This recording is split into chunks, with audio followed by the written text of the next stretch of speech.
আমাদের দেশের সৈয়দপুর এয়ারপোর্টের কথা আপনাদের সবার মনে থাকার কথা, কারণ বাংলাদেশে যতগুলো ডোমেস্টিক এয়ারলাইন্সের এয়ারপোর্ট রয়েছে সৈয়দপুর এয়ারপোর্ট তার মধ্যে অন্যতম। এই সৈয়দপুর এয়ারপোর্ট বানানোর ক্ষেত্রে মুক্তিযুদ্ধকালীন এক বিশাল ইতিহাস রয়েছে। আপনারা যদি কখনো লাল মোরগের ঝুঁটি সিনেমাটা দেখে থাকেন তাহলে এই ব্যাপারে পরিষ্কার ধারণা পাবেন। তারপরেও হালকা ব্রিফ করি। ওই সময় 1970 সালে তৎকালীন পাকিস্তান সরকার সৈয়দপুরে একটা এয়ারপোর্ট নির্মাণের ঘোষণা দেয়। সেই অনুযায়ী সেনাবাহিনীর ইঞ্জিনিয়ার কোরকে দায়িত্ব দেয় সৈয়দপুর এয়ারপোর্টটা বানানোর জন্য। ওই সময় যেহেতু বাংলাদেশে আন্দোলন চলতেছিল, পাকিস্তান বিরোধী অনেক কর্মকাণ্ড চলতেছিল, আমাদের স্বাধীনতার প্রেক্ষাপট নিয়ে অনেক আন্দোলন সংগ্রাম, সাধারণ মানুষের মধ্যে নানান রকম বিভ্রান্তি চলতেছিল, ঠিক সেই সময়টাতে সাধারণ শ্রমিকদেরকে পাকিস্তান আর্মি রীতিমতো ট্রাকে করে তুলে নিয়ে এসে নির্যাতন করতো। কিভাবে জানেন? সারাদিন বিনা পয়সায় ওই এয়ারপোর্ট নির্মাণের জন্য কাজ করাতো।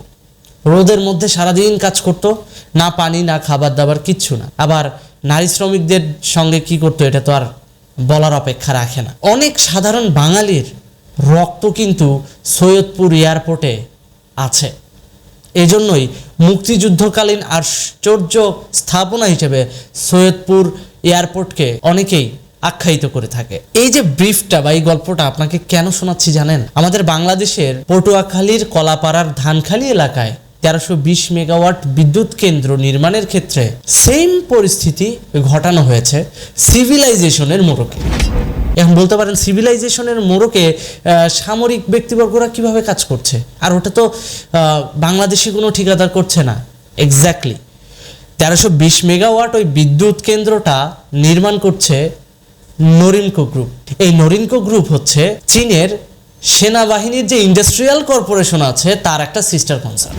অর্থাৎ আমাদের বাংলাদেশ সেনাবাহিনীর যেমন ইঞ্জিনিয়ারিং কোর আছে, আমাদের বাংলাদেশ সেনাবাহিনীর যেমন একটা ট্রাস্ট ফাউন্ডেশন আছে, ওই যে সেনা কল্যাণ ট্রাস্ট, এরকম ঠিক তেমনি চীনা স্টেট ইন্ডাস্ট্রিয়াল কর্পোরেশন, যেটা কিনা চীনের পিপলস লিবারেশন আর্মির অর্ডিন্যান্স ডিফেন্স দ্বারা পরিচালিত, তারাই পেয়েছে আমাদের পটুয়াখালীর 1320 মেগাওয়াট বিদ্যুৎ কেন্দ্রের কাজ। বলতে পারেন চীন সেনাবাহিনীকে আমরা টেন্ডার দিয়ে দিয়েছি। এই চীন সেনাবাহিনীর সদস্যরা সিভিলে এসে আমাদের দেশে সিভিলাইজেশন সেজে আমাদের দেশের শ্রমিককেই নির্যাতন করছে। দীর্ঘদিন ধরে সার্ভিস চার্জ কাটার নাম করে হাজার হাজার টাকা বেতন থেকে কেটে নেওয়া হচ্ছে, যার প্রতিবাদ করায় বাংলাদেশি শ্রমিকদের নির্যাতন করেছে নরিনকো গ্রুপের চীনা কর্তা ব্যক্তিরা। প্রায় 15 জন নিরাপত্তারক্ষী সহ 15 জন বাংলাদেশি আহত হয়েছে।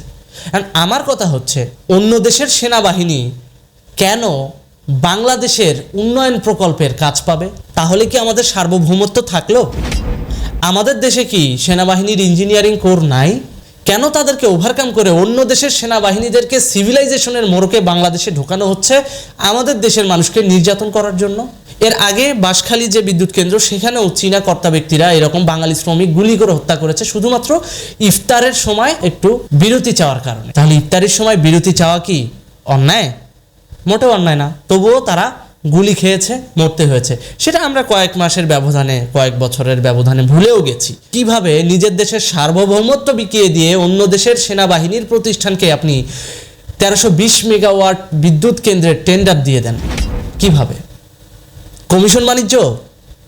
এই কমিশনের জন্য দেশের সার্বভৌমত্ব বিকিয়ে খাবেন আপনি? কেন আপনি বাংলাদেশে অন্য দেশের সেনাবাহিনীর দ্বারা নিয়ন্ত্রিত ঠিকাদারি প্রতিষ্ঠানকে এদেশে কাজ করার সুযোগ করে দিবেন? কোনো জবাব আছে আপনার কাছে?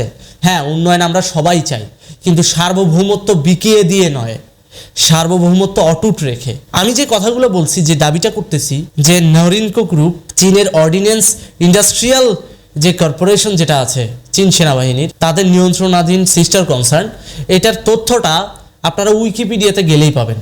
শুধু নরিনকো লিখে সার্চ দিবেন, NORICO লিখে সার্চ দিবেন, দেখবেন ওর পুরো থিখুজি কুষ্টি সব বেরোয় আসবে, ওর অতীত রাশি চক্র সব বেরোয় আসবে।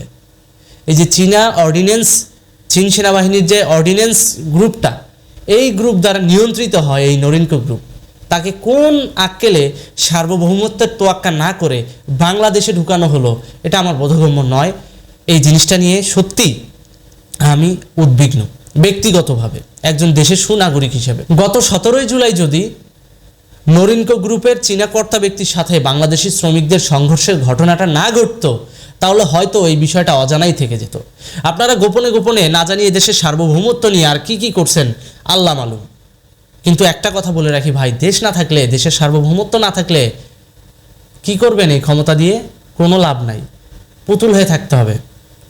আপনারা আপনাদের জীবন পার করে হয়তো চলে যাবেন, নতুন প্রজন্ম হুমকিতে পড়বে।